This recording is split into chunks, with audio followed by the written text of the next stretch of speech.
আপনার কিছু নতুন সিনেমা নিয়ে কাজ করছেন, কেমন লাগছে কাজ করে এবং কি কি সিনেমা আসছে আপনার? প্রথম আপনার জি, নাম এবং কি আপনার কি কি আসসালামু করছেন? আলাইকুম। আমি শিমু। আমি ইতিপূর্বে ২টা সিনেমায় কাজ করেছি এবং নতুন করে ২টা সিনেমাতে আবার হচ্ছি। আগস্টে শুরু করব। আচ্ছা, সিনেমার নামগুলো কি কি এবং কি কে কে থাকছে ওই সিনেমায়? ওই সিনেমার প্রোডাকশন হচ্ছে এসএসপি প্রোডাকশন, আর নাম হচ্ছে প্রথম হচ্ছে গেম, আর সেকেন্ডটার হচ্ছে ঠকবাজ। জি, কোন সিনেমায় কোন রোলে আপনাকে দেখা যাবে? দুটো সিনেমাতে মেইন নায়িকা হিসেবেই থাকবো। মেন নায়ক হিসেবে জি, থাকছে। আচ্ছা, আপনার প্রতিদ্বন্দ্বী নায়ক ব্যাক্টর কে? হিরো এখনো মানে ক্লিয়ার বলে নাই, জাস্ট হিরোইনটা সিলেক্ট করা হয়েছে। আর এখানে আমার সাথে যে মেইন হিরোটা থাকবে ওটা সোহেল ভাই থাকবে, আর সেকেন্ডকে এটা এখনো বলা হয়নি। আর প্রযোজনা ডিরেকশনে কে দিচ্ছে? সোহেল ভাই। ডিরেকশনও সোহেল ভাই দিচ্ছে। না, ডিরেকশন আরেকজন দিচ্ছে। এই ওর নামটা হচ্ছে কি রাকিব। আচ্ছা, জি, আপনার রাকিব ভাই। এখানে কোনো আইটেম সং থাকবে কিনা এবং কি এটা কি ধরনের সিনেমা, অ্যাকশন সিনেমা নাকি romantic cinema? Romantic item song নিয়ে হবে, কিন্তু আইটেম সনের গানটা আমার থাকবে না, অন্য কোনো হিরোইনের থাকবে। আচ্ছা, এখানে কোনো ক্লোজ শট আছে কিনা? থাকতে পারে। যেটা ফ্যামিলি কাল মনে করেন, কোনো প্রবলেম হবে কিনা, যা এটা দর্শকের উদ্দেশ্যে কি বলতে চান? না, ফ্যামিলিতে ওরকম প্রবলেম হবে না, ওরকম কোনো শর্ট মনে হয় না যে হবে। আচ্ছা, বর্তমানে আমরা আছি এফডিসি তে এবং জি, 3 তারিখে এফডিসি নির্বাচন আজকে কিন্তু মনোনয়ন দেওয়া হয়েছে এবং কি সবাই তার পেপারগুলো জমা দেওয়া হয়েছে। কার জন্য শুভকামনা রইলো এবং কি আহ, কার পক্ষে আপনি কাজ করছেন? আমি সবার পক্ষে, কারণ আমি শিল্পী, আমি সবার পক্ষে। এখানে আমি দুনো প্যানেলের জন্য আমার শুভকামনা। সবাই সবার জায়গা থেকে সবার যোগ্যতা দিয়ে এগিয়ে যাও।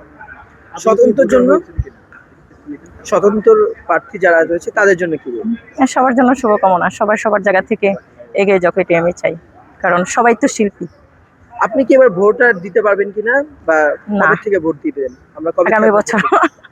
আগামী বছর কি আপনি ভোটার থাকবেন নাকি আমাদের শিল্পী সমিতির নির্বাচনে অংশগ্রহণ করবেন?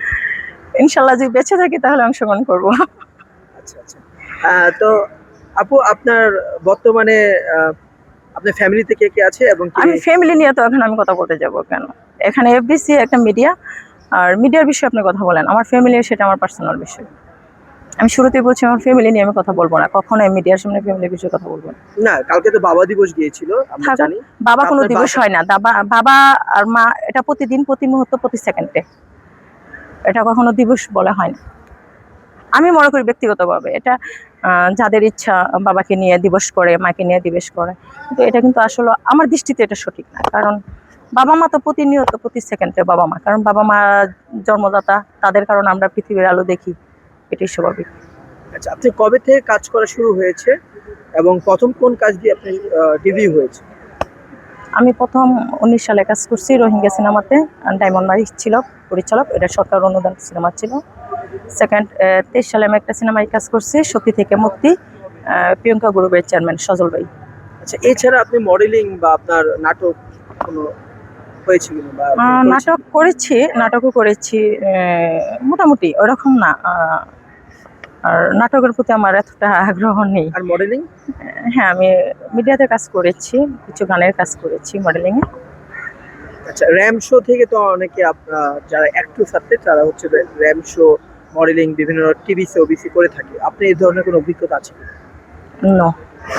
আচ্ছা, তো সরাসরি আপনার সিনেমাতে আমরা দেখতে পারবো এই যে এই ব্যাপারটা, অনেকে তো দেখা যায় কাক্ষর পোড়ায় দেখা যায় আসতে পারে না, বাট আপনি এত সহজে কিভাবে আসা হলো? এটা কার হাত ধরে? সর্বপ্রথম যখন বদরুল আলম খোকন ভাই ছিল, এফডিসির সচিব, মহাসচিব ছিল, ওই ভাইয়া থাকতো, ওই ভাইয়ার হাত ধরে আমার এফডিসিতে আসা।